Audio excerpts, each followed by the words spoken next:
बिस्मिल्लाहिर्रहमानिर्रहीम। अस्सलाम वालेकुम। मेरे भैनों का की हाल चाल, की हाल है तुहाडा भैनों? अज मैं थानू अलसी दियां पिन्नियां बनाउण दी तरकीब दसदी हाँ कि किद्दां अलसी दियां पिन्नियां बनाई दियां वा। पहले मैं इहदे विच तेल नूं पकाउण वास्ते पकौड़े मिठे कड्डूंगी। मिठे पकौड़े कढ़ लो या रोटी विच पा के तो तेल नूं पका लो अच्छे तरीके नाल। रोटी जो तल हो जाती फिर समझो भी तेल पक गया। मिठे पकौड़े कढ़ण वास्ते मैं पहलों गुड़ भेंता कुट के थोड़ा जिहा कुट लिया, उन्होंने कुट के तो मैं गुड़ भेंता भें के उहदे विच मैं आटा विच पाया, आटा खाण वाला जिहड़ा आटा वा वो रला लिया। रला के फिर मैं इन्हां दे मिठे पकौड़े कढ़े।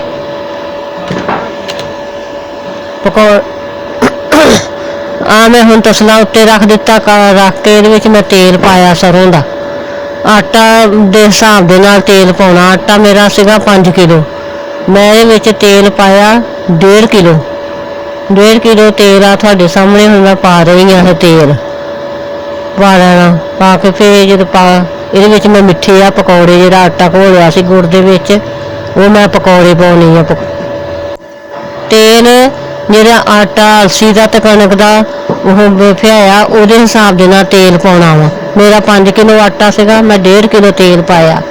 उहदे विच मैं हुण आह पकौड़े लगी आ कड्ढण जिहड़े मैं गुड़ दे विच आटा खोरिया सीगा। उहदे विच आ पकौड़े तुहाडे सामने मैं लगी होई आ पाउण। ये जदों हुण पक जाणगे आ पैंदे आ पकौड़े लगी होई आ मैं पाउण। जदों ये पा लेने सारे तेल दे विच, जदों इहनूं मैं पकाउणा वा, पक जाणगे सवार के लाल हो जाणगे ते फिर हजे आ मैं हजे पाई जानी आ साइडां ते जिहड़ा तेल रिहा वा उहनां दे विच पाउण डई होई आ आटा इदां लै के। आ पक गए आ हुण पकौड़े, पक्कण डए होए आ हजे। आ तुहाडे सामने देख लओ इहनां दा रंग लाल होण डिया होया। पाउण आ पक गए, हुण मैं कड्ढण लगी आ पकौड़े। आ कढ़ लैणे आ, पक गए आ, कढ़ लैणे आ। कढ़ के इस बर्तन दे विच कढ़ के आ बर्तन दे विच मैं रख लै। हुण मैं बच्चिआं नूं देण लगी आ ताकि बच्चे दस्सण मैनूं भी सोहणे बण गए आ पकौड़े।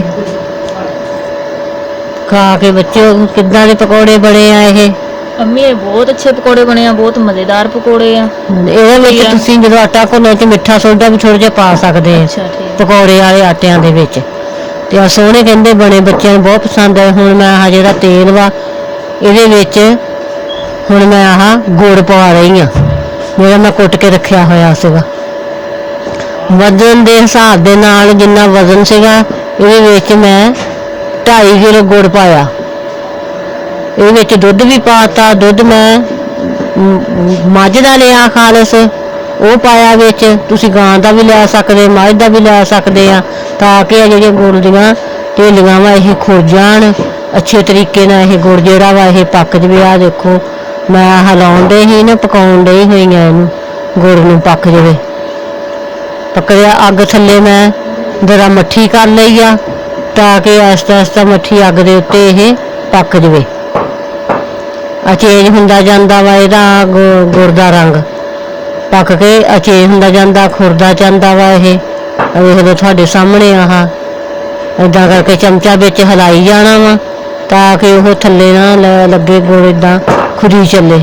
ਅੱਗ ਥੱਲੇ ਮੈਂ ਮੱਠੀ ਕਰ ਦਿੱਤੀ ਆ, ਥੱਲੇ ਮੱਠੀ ਕਰ ਦਿੱਤੀ। ਇੱਦਾਂ ਹਿਲਾਈ ਜਾਣਾ ਚਮਚੇ ਨੂੰ ਵਿੱਚ। ਫਿਰ ਮੈਂ ਵਿੱਚ ਇਹਦੇ ਮੂੰਗਫਲੀ ਮੰਗਾਈ ਆ, ਮੂੰਗਫਲੀ ਦੇ ਉੱਤੋਂ ਉਹਨੂੰ ਕੱਢ ਲੈਣਾ। ਕੱਢ ਕੇ ਉੱਤੇ ਜਿਹੜਾ ਲਾਲ ਛਿਲਕਾ ਵਾ ਉਹ ਹੱਥਾਂ ਨਾਲ ਮਲ ਕੇ ਉਹ ਉਤਾਰ ਲੈਣਾ ਵਾ। ਕਰਕੇ ਉਹ ਵਿੱਚ ਪਾਤੀ ਆ, ਹਿਲਾਈ ਜਾਣਾ, ਪਕਾਈ ਜਾਣਾ ਇਹਨੂੰ ਚਾਸ ਨੂੰ ਜ਼ਰਾ। ਫਿਰ ਵਿੱਚ ਉਹ ਇਹ ਦੇਖ ਲਓ ਰੰਗ ਵੀ ਇਹਦਾ ਚੇਂਜ ਹੋ ਗਿਆ। ਹੁਣ ਗੁੜ ਪੱਕਣ ਡਿਆ ਹੋਇਆ ਵਾ ਵਿੱਚ। ਆਟਾ ਵਾ ਜਿਹੜਾ ਮੈਂ ਪਸਾਇਆ ਸੀਗਾ ਇਹਦਾ ਅਲਸੀ ਦਾ ਤੇ ਕਣਕ ਦਾ ਉਹ ਪਿਆ ਵਾ। ਠੀਕ ਆ, ਇਹ ਪਕਾ ਕੇ ਆਸ ਹੋ ਗਈ ਆ ਜਿਹੜੀ ਮੈਂ ਵਿੱਚ ਪਾਉਣ ਲੱਗੀ ਆ। ਤੇ ਹੁਣ ਆਹ ਆਟਾ ਵਾ ਪਾਉਣਾ ਵਾ ਇਹਦੇ ਵਿੱਚ। ਚਾਸ ਪੱਕ ਲਵੇ ਸਵਾਰ ਕੇ।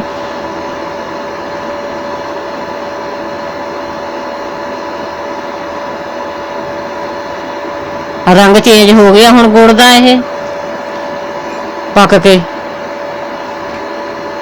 ਇਹਦਾ ਰੰਗ ਆ ਦੇਖ ਲਓ ਕਿੱਦਾਂ ਚੇਂਜ ਹੋ ਗਿਆ। ਆਟਾ ਲੱਗੇ ਜਿਹੜਾ ਫਸਾ ਕੇ ਰੱਖਿਆ ਸੀ ਉਹ ਆਟਾ ਵਿੱਚ ਪਾ ਦਿੱਤਾ ਸਾਰਾ। ਇਹਨੂੰ ਸਵਾਰ ਕੇ ਅੱਛੇ ਤਰੀਕੇ ਨਾਲ ਹਿਲਾਉਣਾ ਵਾ ਤਾਂ ਕਿ ਵਿੱਚ ਕੋਈ ਰਹਿ ਨਾ ਜਾਵੇ ਆਟਾ, ਸਾਰੇ ਦੇ ਵਿੱਚ ਇਹ ਮਿੱਠਾ ਜਿਹੜਾ ਵਿੱਚ ਰਲ ਜਵੇ, ਤੇਲ ਰਲ ਜਵੇ ਸਾਰਾ। ਸਵਾਰ ਕੇ ਅੱਛੇ ਤਰੀਕੇ ਨਾਲ ਇਹਨੂੰ ਹਿਲਾਈ ਜਾਣਾ ਵਾ, ਵਿੱਚ ਹਿਲਾਉਣਾ ਵਾ ਇਹਨੂੰ। ਤਾਂ ਕੜਾਈਏ ਨੂੰ ਐਸਾ ਕਰਕੇ ਹਿਲਾ ਕੇ ਥੱਲੇ ਅੱਗ ਮੱਠੀ ਕਰ ਲਈ ਆ ਤਾਂ ਕਿ ਇਹ ਥੱਲੇ ਲੱਗੇ ਨਾ। ਸਵਾਰ ਕੇ ਇਹ ਲਾ ਲੈਣਾ ਹੁਣ।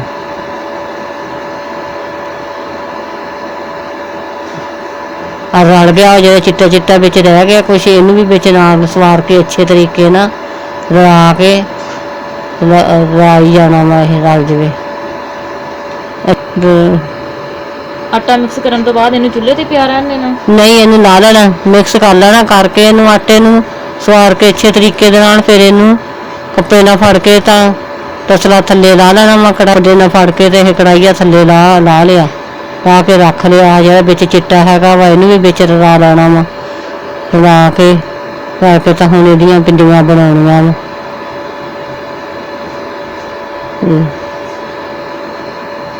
ਇਸੇ ਤਰੀਕੇ ਨਾਲ ਇਹਨਾਂ ਪਿੰਨੀਆਂ 'ਚ ਤੁਸੀਂ ਘੇ ਨਹੀਂ ਪਾ ਸਕਦੇ? ਨਹੀਂ, ਘੇ ਪਾ ਸਕਦੇ ਆ, ਪਰ ਉਹ ਫਿਰ ਗਊਆਂ ਨੂੰ ਮੂੰਹ ਚਿੰਬੜ ਜਾਂਦੀਆਂ, ਚੀਕਣੀਆਂ ਜਿਹੀਆਂ ਹੋ ਜਾਂਦੀਆਂ ਵਾ।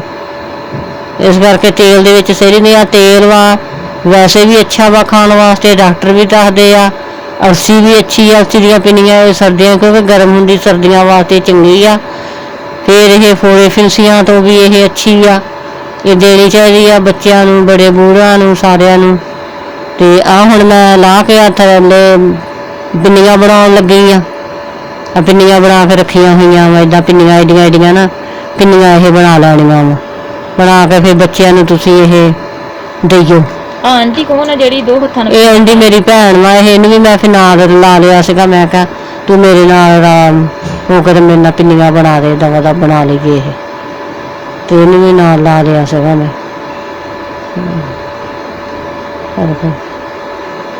ਹੁਣ ਬੱਚਿਆਂ ਨੂੰ ਇਹ ਚਾਹ ਦੇ ਨਾਲ ਸੁਬਾਹ ਨੂੰ ਇੱਕ ਇੱਕ ਪਿੰਨੀ ਜ਼ਿਆਦਾ ਨਹੀਂ ਇਹ ਖਾਣੀਆਂ, ਗਰਮ ਹੁੰਦੀ ਇੱਕ ਇੱਕ ਪਿੰਨੀ ਬੱਚਿਆਂ ਨੂੰ ਦੇ ਦੇਣੀ।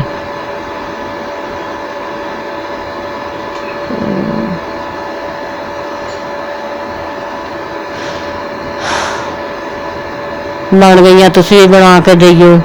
ਫਿਰ ਇਹਨੂੰ ਖਾ ਕੇ ਫਿਰ ਇਹਨਾਂ ਨੂੰ ਦੱਸਿਓ ਵੀ ਕਿੱਦਾਂ ਦੀਆਂ ਮਜ਼ੇਦਾਰ ਲੱਗੀਆਂ ਇਹ।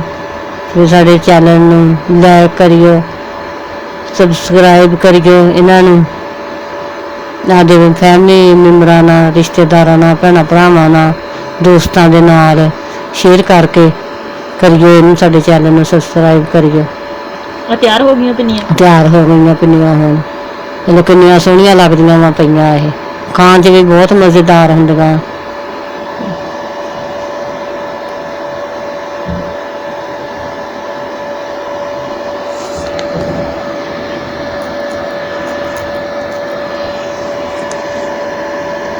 ਦੇਵੋ ਸਾਨੂੰ ਹੁਣ ਇਜਾਜ਼ਤ ਦੇਵੋ, ਪਿੰਨੀਆਂ ਆਹ ਬਣ ਗਈਆਂ ਵਾ। ਇਜਾਜ਼ਤ ਦੇਵੋ ਤੁਸੀਂ ਵੀ, ਅੱਲਾਹ ਤਾਲਾ ਤੁਹਾਨੂੰ ਵੀ ਖੈਰ ਆਫੀਅਤ ਦੇ ਨਾਲ ਰੱਖੇ।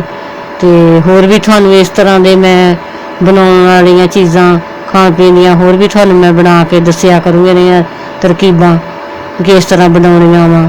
ਫਿਰ ਮੈਂ ਹੋਰ ਪਿੰਨੀਆਂ ਬਣਾਉਂਗੀ ਨਿਸ਼ਾਸਤੇ ਦੀਆਂ, ਤੇ ਉਹ ਵੀ ਫਿਰ ਮੈਂ ਤੁਹਾਡੇ ਨਾਲ ਕਰੂੰਗੀ ਸ਼ੇਅਰ, ਦੱਸੂਗੀ ਤੁਹਾਨੂੰ ਉਹਨਾਂ ਦਾ ਬਣਾਉਣ ਦਾ ਤਰੀਕਾ। ਅੱਲਾ ਹਾਫਿਜ਼।